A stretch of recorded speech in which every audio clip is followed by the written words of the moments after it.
semua, bertemu lagi dengan kami di YouTube channel Cognoscenti Consulting Group.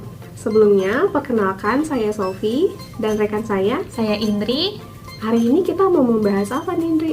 Melihat sekarang ini kita sedang dilanda COVID-19, banyak perusahaan atau kementerian dan juga lembaga yang harus berpikir ulang untuk menyesuaikan rencana perusahaan ke depannya agar terus berkelanjutan atau existing. Sepertinya menarik nih Sof, jika kita membahas mengenai roadmap. Sebelumnya, Sofi sudah pernah dengar belum mengenai roadmap? Ya Indri, saya pernah menemukan bahan bacaan terkait roadmap. Secara umum, roadmap itu merupakan peta untuk menentukan arah jalan. Jika dalam dunia bisnis, roadmap dapat dikatakan sebagai petunjuk arah ke depan bisnis suatu perusahaan mau berjalan seperti apa.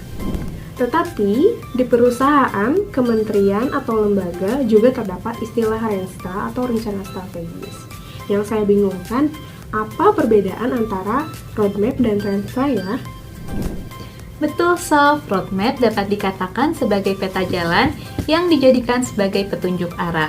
Dalam dunia bisnis, roadmap sering diartikan sebagai sebuah dokumen yang menjelaskan suatu rencana dengan jelas dan rinci bagaimana suatu strategi dilakukan menjadi acuan dalam menjalankan suatu program.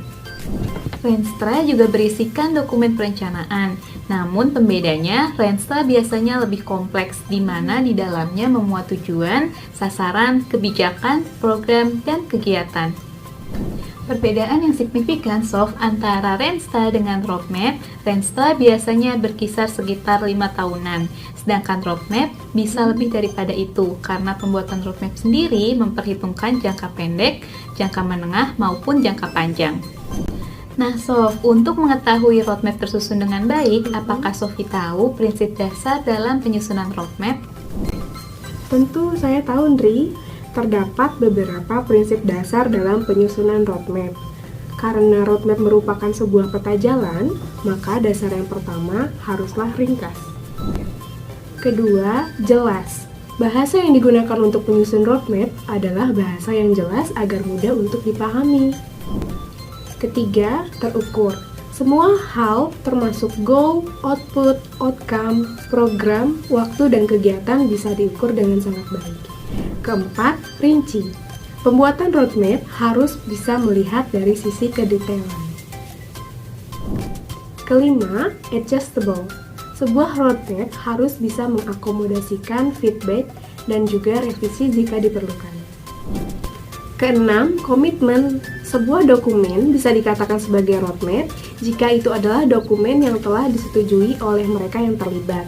Ini penting agar semua pihak mengetahui tanggung jawabnya masing-masing. Dan terakhir, resmi. Selanjutnya, roadmap menjadi dokumen resmi yang menjadi acuan atau rujukan dari setiap mereka yang melakukan pekerjaan dalam ruang lingkup yang sudah ditentukan. Tapi Indri, analisis seperti apakah yang kita butuhkan untuk memperkuat justifikasi pembuatan roadmap? Umumnya Sof, pembuatan roadmap ini dilengkapi dengan analisis internal dan analisis eksternal. Analisis eksternal bisa dilakukan dengan melakukan benchmarking dan analisis pestel. Sedangkan analisis internal bisa dilakukan dengan analisis konteks, analisa pemangku kepentingan, analisa kebijakan, analisa proses, analisa Seven McKinsey, dan analisa bisnis model Canvas. Untuk lebih lengkapnya mengenai analisa eksternal dan internal dapat dilihat pada video saya sebelumnya. Wah, terima kasih banyak Indri. Banyak sekali insight yang kita dapatkan dalam pembahasan roadmap kali ini. Semoga materi yang kita sampaikan dapat bermanfaat untuk kalian semua. Jangan lupa untuk like, comment, subscribe, dan share sebanyak-banyaknya. Terima kasih.